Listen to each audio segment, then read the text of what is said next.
ela nasceu, a música nasce para explicar um pouco, né, aquele momento histórico que também se passava, que era aquele momento antes do golpe de 64 e o pós-golpe, né?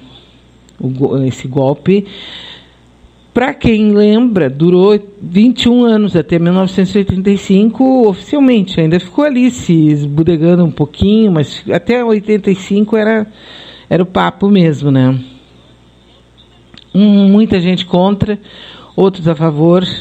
Aqui a gente está sempre nessa dicotomia sem fim, né? E uma dessas canções que marca muito aquele período de conflito interno ali brasileiro é essa canção. Ela foi composta em 1979 pelo Aldir Blanc e o João Bosco e foi gravada pela Elis Regina, né? E fez sucesso. Fez sucesso na época, virou quase um hino, pode-se dizer assim, um hino dos que não aceitavam o regime militar. Caía à tarde feito um viaduto. E um bêbado, trajando luto, lembrou Carlitos. Tudo coisa lá do século passado mesmo, né?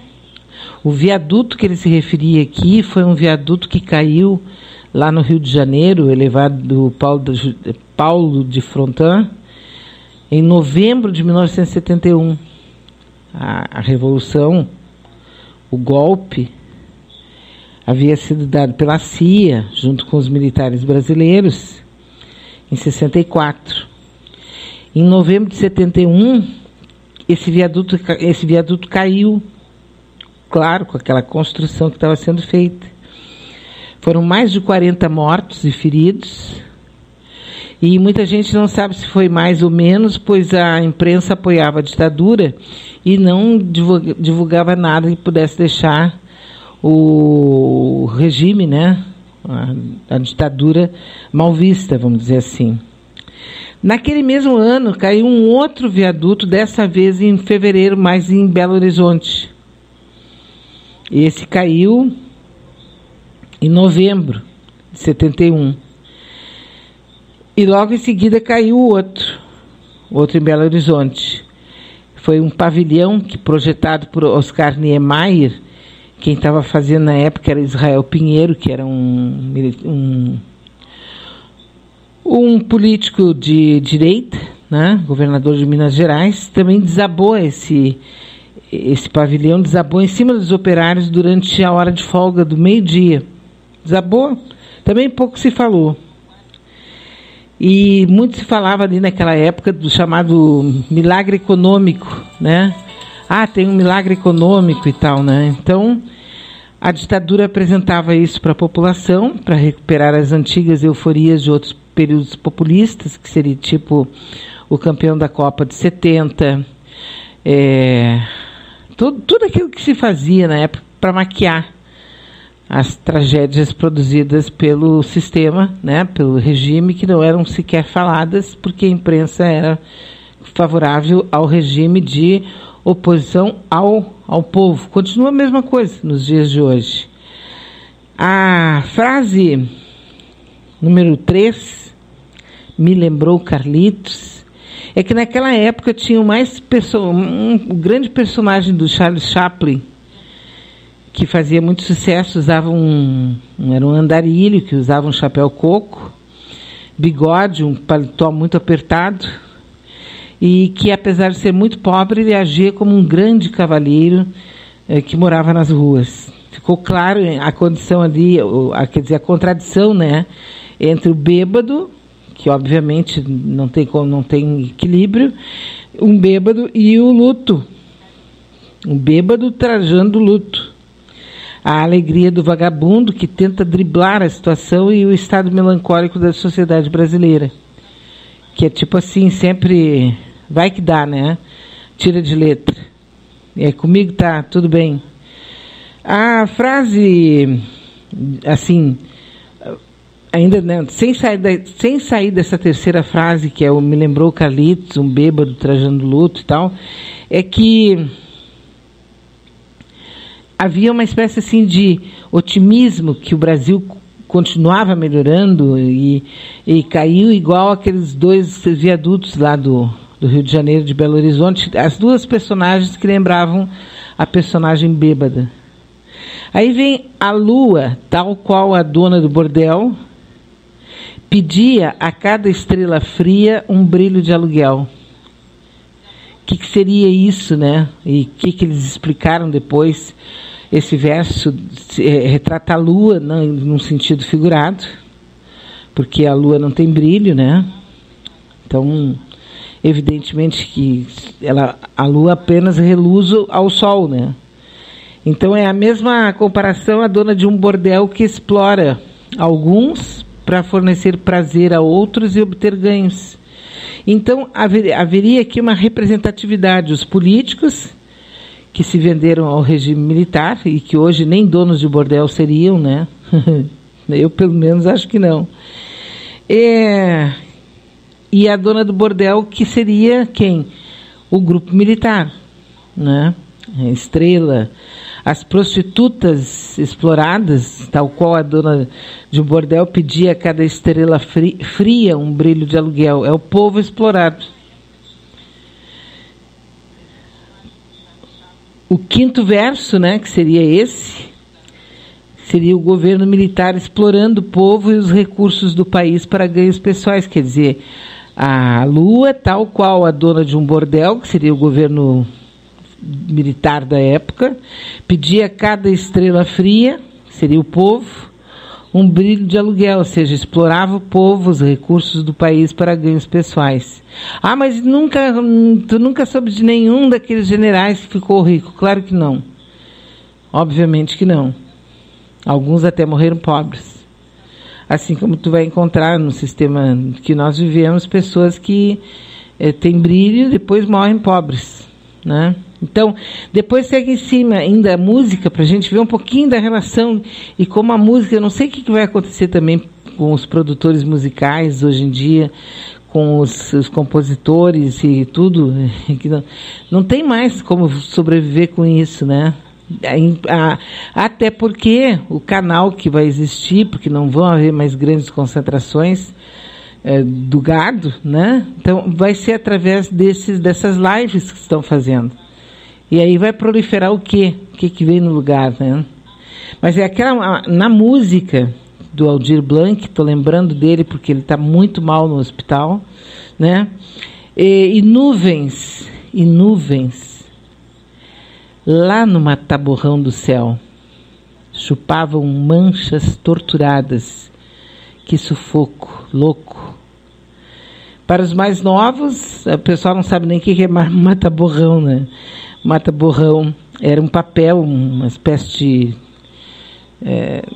vou ficar com a ideia do papel, né? Que absorvia excesso de tinta das canetas tinteiro para não haver erros, não se espalhar. Esse também era o apelido dado ao DOI-CODE. Mata-borrão, né? Que era destinado ao DOI-CODE, que seria o Destacamento de Operações de Informação, seria destinado a combater inimigos internos que supostamente ameaçariam a segurança nacional. Só que, na verdade, era usado especificamente para torturar e matar qualquer um que se contrapusesse, né, que se levantasse para dizer ao sistema que não.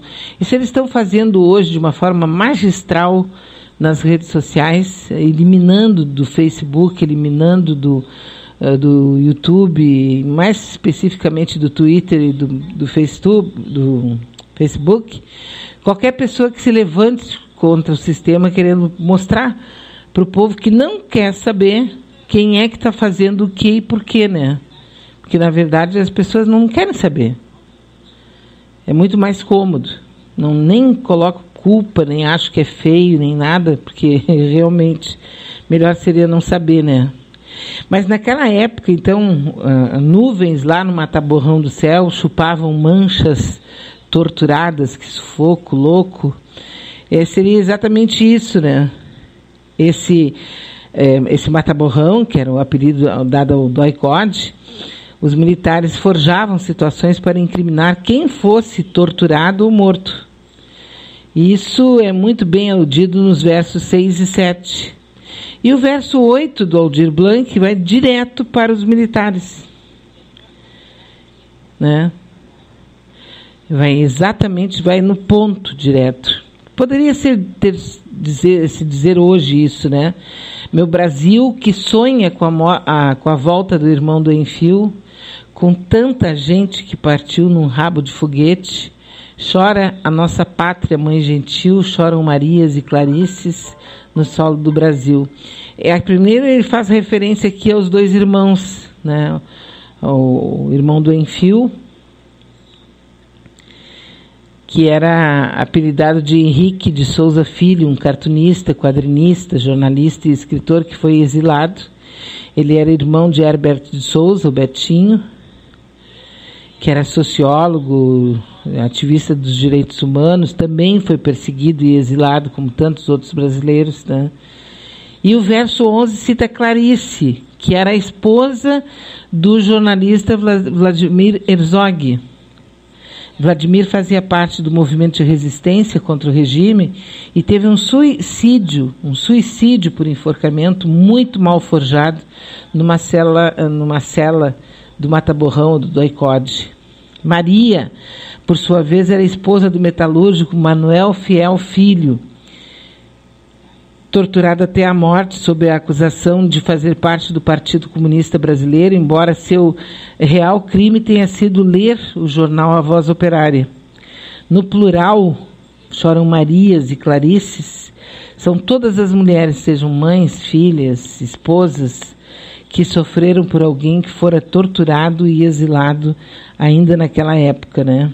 Além disso, destaca-se o tom de ironia ao rimar, né, o hino nacional com o Brasil, onde ele diz: "Mansei que é uma dor assim pungente, não há de ser inutilmente, há esperança." E sempre isso, né? Primeiro, atrás, lá, quando ele dizia que o Brasil sonha com a volta de todos os exilados e chora por todas as pessoas mortas por um Estado que deveria nos proteger, né? Chora nossa pátria, mãe gentil, choram Marias e Clarices no solo do Brasil. Aí encerra com um otimismo, né? Mansei que uma dor assim pungente, dolorida, forte, triste, não há de ser inutilmente a esperança. Nesses versos 12 e 13, o compositor manda uma mensagem de esperança. Quer dizer, as nossas lutas, as nossas dores, tudo vai valer a pena. Existe uma esperança. Na corda bamba de sombrinha, dança, e a cada passo dessa linha pode se machucar. Azar, a esperança equilibrista sabe que o show de todo artista tem que continuar. Aí tem uma história brasileira lá do início do século XX, que é baseada naquela brincadeira, né, do compositor do Tico Tico no Fubá, que era o Zequinha de Abreu, onde um músico que se apaixona pela trapezista de um circo e compõe uma valsa chamada Branca. Ele rompe seu noivado para seguir a caravana circense, mas se decepciona e volta à terra natal, onde vive seu casamento deprimido e começa a tocar em bailes de carnaval, o seu grande sucesso. Aí, num dia, ele vê seu amor entrando no salão com o marido e interrompe o chorinho que dá nome ao filme e começa a tocar Branca. A moça, tocada pela emoção de ouvir sua música, vai ao seu encontro, mas aí o Zequinha abandona o piano, sai desesperado pelos fundos do clube e acaba morrendo em seus braços num ataque cardíaco fulminante. De outra forma, seria tipo assim: vamos continuar lutando, sabendo que no final vai ter morte. Mas temos que fazer isso, não há opção. E aí você pega essa música, essa composição, toda essa mítica em torno da letra e tu transporta para os dias de hoje, e tu chega exatamente nessa mesma conclusão, né? Vamos continuar lutando, sabendo que no final vai ter morte. Mas nós temos que fazer isso. Por quê? Por que nós temos que